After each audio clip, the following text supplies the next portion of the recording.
भारतीय हिंदू सेवा संस्था के प्रदेश अध्यक्ष मनोज अग्रवाल के नेतृत्व में सभी पदाधिकारी ने एडीए कार्यालय पर प्रदर्शन करते हुए आगरा शहर के अंदर हो रहे अवैध निर्माण के खिलाफ एडीए उपाध्यक्ष को ज्ञापन सौंपा और मांग की अवैध निर्माण के खिलाफ सख्त से सख्त कार्रवाई की जाए। वहीं 10 ऐसे अवैध निर्माण के बारे में बताया जिनका सील करने का आदेश, ध्वस्तीकरण का आदेश एडीए विभाग के द्वारा पूर्व में पारित कर दिया गया है, लेकिन 3 से 4 साल बीत जाने के बाद कोई कार्रवाई आज तक अवैध निर्माण के खिलाफ नहीं हुई।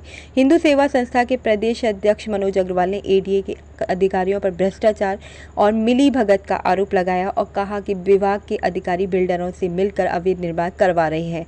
जहां प्रदेश के मुख्यमंत्री योगी आदित्यनाथ भ्रष्टाचार खत्म करने की बात कर रहे हैं, वहीं एडीए विभाग के अधिकारियों के द्वारा उनके आदेश की धज्जियां उड़ाई जा रही हैं और सरकार को बदनाम करने का काम किया जा रहा है। मनोज अग्रवाल ने एडीए उपाध्यक्ष को ज्ञापन देते हुए मांग की ऐसे अवैध निर्माण के खिलाफ 7 दिन के अंदर कार्रवाई होनी चाहिए। अगर 7 दिन में कार्रवाई नहीं हुई तो हिंदू सेवा संस्था एडीए परिसर में धरना प्रदर्शन करने का बाध्य होगा। इसमें अवैध निर्माणों का भवनों का अवैध निर्माण चल रहा है। आगरा के कितने सारे बिल्डिंगों के जो भी अवैध रूप से बनी हुई हैं उन सब पे सरकार के द्वारा यहाँ उन्हें सील करने का आदेश भी दिया है। कई 4-4, 5-5 साल हो गए उन आदेशों को मिले हुए, लेकिन आज तक उन पर सील नहीं लगी है। क्यों नहीं लगी है? क्योंकि इसमें जहाँ तक कि मेरा मानना है कि सरकार हमारी बिल्कुल सही है, सरकार हमारी अपनी नीति नियमों पे बिल्कुल सही चल रही है, लेकिन जो नीचे सरकार हर जगह तो बैठ करके नहीं देख सकती ना। उनके नीचे जो उन्होंने अधिकारी के रूप में जिन्हें खड़ा करा है, जिन पे ये जिम्मेदारियां सौंपी हैं, वो जिम्मेदार हैं इसके लिए सबसे ज़्यादा हमारे जेई और एई, क्योंकि यही लोग इस तरीके की घटनाओं के बिल्डरों से कुछ सीधी साफ बात है, साफ मुंह पे कहना चाहूँगी कि काला धंधा कर रहे हैं।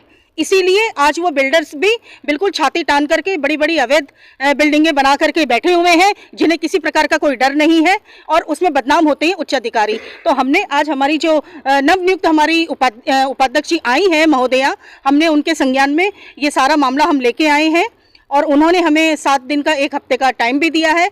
हमने भी उनसे ये कही है कि अगर 1 हफ्ते में हमारी मांग नहीं होगी, उन अवैध निर्माणों पे सील नहीं रखी, तो भारतीय हिंदू सेवा संस्था किसी भी तरीके के, चाहे भूख हड़ताल हो, चाहे जमीनी स्तर से हो, हमें सड़क पर उतरने पे मजबूर होगा। तो बड़ी विडंबना है।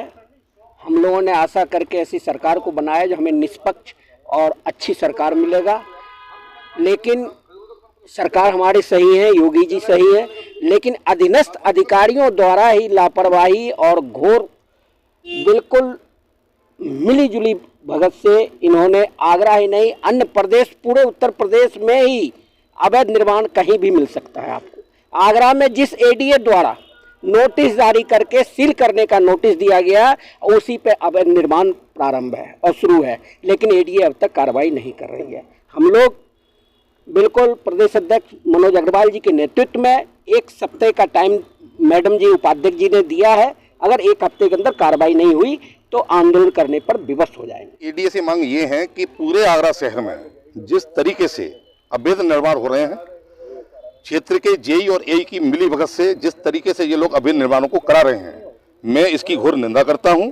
और इसी प्रकरण को लेकर मैंने माननीय हमारी उपाध्यक्ष महोदय, मेरी बड़ी बहन यहाँ पर आई हैं, मैंने उनको ज्ञापन दिया है और जिस ज्ञापन में मैंने कई कॉपियाँ ऐसी लगाई हैं कि जिसमें एडीए के उपाध्यक्ष के द्वारा सील के आदेश हुए, ध्वस्तीकरण के आदेश हुए, लेकिन आज तक उस बिल्डिंग पर जू भी नहीं रंग रही है। लोग उसमें अपने शोरूम चला रहे हैं, लोग उसमें अपनी कॉमर्शियल गतिविधियां कर रहे हैं, लोग उसको फ्लैटों को बेच रहे हैं, जो कि अनऑथराइज है। और जिस बिल्डिंगों के नक्शे पास कराए हुए हैं 2 मंजिल के, उन बिल्डिंगों पर 4-4 मंजिल, 5-5 मंजिल पर लेंटर डालकर खुलेआम एडीए को चुनौती दी जा रही है। मैंने इसको लेकर आज यहाँ पर ज्ञापन दिया है। माननीय उपाध्यक्ष महोदय ने मेरे को बताया कि मैं इसमें 7 दिन में कार्रवाई करती हूँ। मेरा साफ शब्दों में कहना है मेरी संस्था की ओर से कि अगर 7 दिन के अंदर मेरे ज्ञापन को कोई कार्रवाई नहीं हुई तो मैं यहाँ पर आमरण अनशन पर बैठूंगा।